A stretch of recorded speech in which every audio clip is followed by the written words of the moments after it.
پہلے تو بتائیے یہ مردم شماری والا معاملہ کیا آج زیر بحث آیا پرائم منسٹر پاکستان سے یا ابھی آج دیگر امور زیر بحث آئے؟ بنیادی مسئلہ تو مردم شماری، اس کے نتائج کے اعلان اور اس سے جو توقعات وابستہ، اور اس میں شاید پہلی بار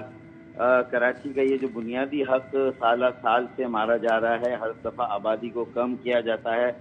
چرایا چھپایا دبایا اور لاپتہ کیا جاتا ہے، تو ایک معقول اور ایک باعزت جو ہے وہ نمبر یا جو ہے اس کا شمار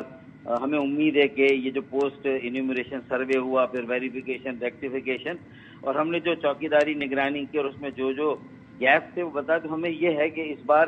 کراچی کی آبادی کا تناسب پورے سندھ کی آبادی میں پہلے کے مقابلے میں بہتر ہوگا، زیادہ ہوگا۔ اب پروویژنل رزلٹ تو انہوں نے دیا ہوا ہے نا ڈیجیٹل ڈیٹا سے، اگر ایک رسم پوری کرنی ہے وہ باقی جو نتائج جب مرتب ہو رہے ہیں یا ہوئے ہیں وہ دے دیں۔ وزیر اعظم آپ کو اس حوالے سے مثبت جواب دے رہے ہیں کہ ہاں جی اگلا الیکشن نئی مردم شماری کے تحت ہی ہوگا؟ آج کوئی جواب دیا انہوں نے اس بارے میں بات کی؟ آج بالکل یہ کہا کہ پرانی مردم شماری پر کوئی فیصلہ نہیں ہوا اور جو فیصلہ ہوگا آپ کی مشاورت سے ہوگا۔ آپ ہمارے اہم اتحادی ہیں اور لازمی یہ تو ٹائم گیننگ ٹیکٹک نہیں فاروق صاحب کو، لٹرلی 17 دن بعد تو یہ وزیر اعظم نہیں رہیں گے، پھر کہیں گے کہ اب تمہارے ہاتھ میں کچھ نہیں، حکومت میں نہیں رہے اب۔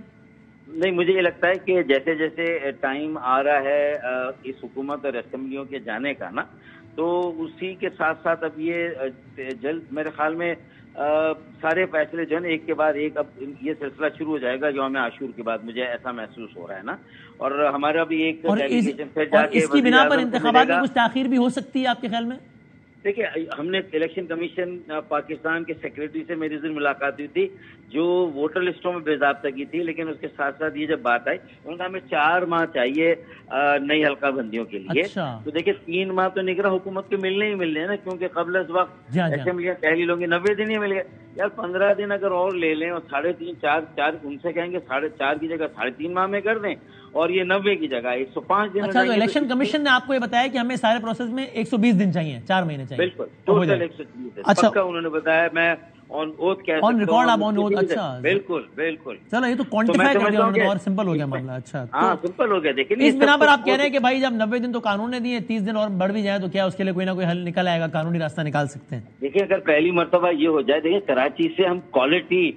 جو ہے نا وہ دیں گے پارلیمنٹ کو، جو اس سے پہلے بھی ہم نے دی اور ہم نے اچھے ریکارڈ وہاں پر بنائے، چاہے قانون سازی ہو، چاہے ہمارا وہاں اوور آل کنڈکٹ ہو، جو ہمارا کنٹریبیوشن رہا پارلیمانی سیاست میں۔ میرے خیال میں بجٹ سے لے کر کہیں پر بھی 18ویں ترمیم یا اس کے علاوہ اس سے پہلے جو بھی ایکسرسائز ہوتی ہے، نیشنل کاؤنٹر ٹیررزم کا لا بنا،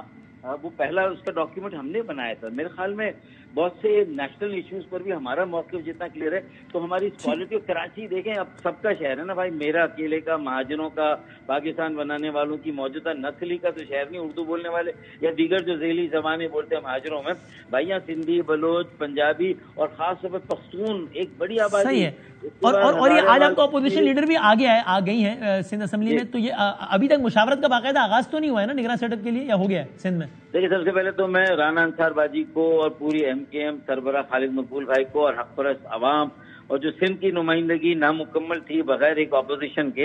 تو میں مبارکباد دیتا ہوں سب کو، اور مجھے امید ہے وہ اپنی صلاحیتوں سے انشاءاللہ جو کیئر ٹیکر حکومت کا قیام ہے، ہم سب کے صلاح مشورے سے انشاءاللہ ہم ایسی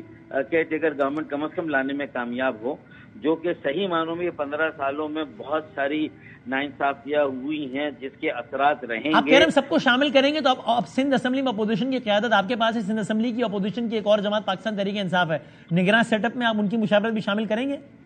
دیکھیں ان کے تو ماشاءاللہ کئی MPAs نے بھی تو ہمارے حق میں فیصلہ جی سبحان اللہ، 9 ہاں 9 تو رانا انصار باجی کے وہ تو منحرفین ہو گئے نا، جو اصل والی ہے ان سے مشاورت کریں گے آپ؟ دیکھیں اصل والی نقل والی تو پھر یہ آپ وہ کریں گے، جیسے آپ پھر MK میں بھی ہم 3 لوگ تھے تو اس میں بھی پوچھتے تھے اصل والی کون ہے، اب ہم تینوں ایک جگہ ہیں تو میرے خیال میں یہ اصل نقل نہ کریں۔ جو بھی کراچی سے جنہوں نے ووٹ لیے، سندھ کے شہروں سے ووٹ لیے، اور ظاہر ہے کہ ہم یہ سمجھتے ہیں کہ ان کا حق ہے اور وہ ان کے ساتھ مشاورت اگر ممکن ہوئی، وہ دستیاب ہوئے تو ہم سب سے مشاورت کریں گے، ٹھیک ہے نا۔ چیئرمین PTI کے جو ساتھ کھڑے ہیں اراکین PTI کے، ان سے مشاورت ہوگی؟ دیکھیے میں نے تو یہ کہا نا، جو بھی دستیاب ہوں گے ہماری کوشش ہوگی کہ ہم سب سے مشاورت کریں۔ اب اس میں الگ الگ نام بتاؤں، کن کے بتاؤں، پہلے یہ دیکھوں کون کس کے ساتھ کھڑا ہے اور کتنی دیر تک کھڑا ہے، آج کھڑا ہے تو کل بھی کھڑا ہوگا. یہ بہت ساری وہ باتیں جو آپ نے گزشتہ 1.5 ماہ لیکن آج یہ کیا ہوا فاروق صاحب کے 9 وہ اراکین پی ٹی آئی کی جو کہ جن میں اکثر کہہ چکے تھے ہم سیاست چھوڑ دی ہم نے، انہوں نے بھی ووٹ دیا، تو یہ کیا ہوا؟ یہ آپ نے ان سے ریکویسٹ کی تھی کہ بھائی جان مہربانی کریں ذرا؟ دیکھیں سیاست چھوڑنے کا فیصلہ ایک عارضی بھی ہو سکتا ہے، اور ظاہر ہے کہ جب کچھ سمجھ میں نہ آ رہا ہو، جب اتنا کنفیوژن ہو تو ایک دم آدمی اپنی وہ نہیں چینج کرتا نا سیاسی وابستگی. پہلے وہ بیچ میں آتا ہے، اس کے بعد پھر یہ سوچتا ہے کہ اب مجھے میں کنٹریبیوٹ اب بھی کر سکتا ہوں اور میرے واقعی میں ضمیر پر کوئی بوجھ نہیں ہے، تو میں کسی اور بہتر جو سندھ کے شہروں میں سیاست کرتی تھی ایم کیو ایم، اس سے اختلاف پی ٹی آئی والوں کا یہ جو پی ٹی آئی میں ہمارا ووٹ بینک کیا تھا وہ یہی تھا نا. کچھ ایسی خرابیاں تھیں جو ایم کیو ایم میں تھیں، جو ہماری اپنی غلطیاں تھیں، جس کو میں بار بار کہتا ہوں. 50% تو بائی ڈیزائن ہمیں گرایا گیا اور 50% ہم خود اپنی غلطیوں کے بوجھ تلے گر گئے. دیکھیں نا بھائی سیدھی بات ہے. اور ہم تو کہہ رہے ہیں ری برانڈیڈ ریفارم پڑھے لکھے لوگوں کی، نوجوانوں کی، متوسط طبقے کا وہی سیاسی عمل ہے جس کو ہم بحال کر رہے ہیں اور اسی کمٹمنٹ کے ساتھ. ٹھیک ہے، تھینک یو سر، بہت شکریہ.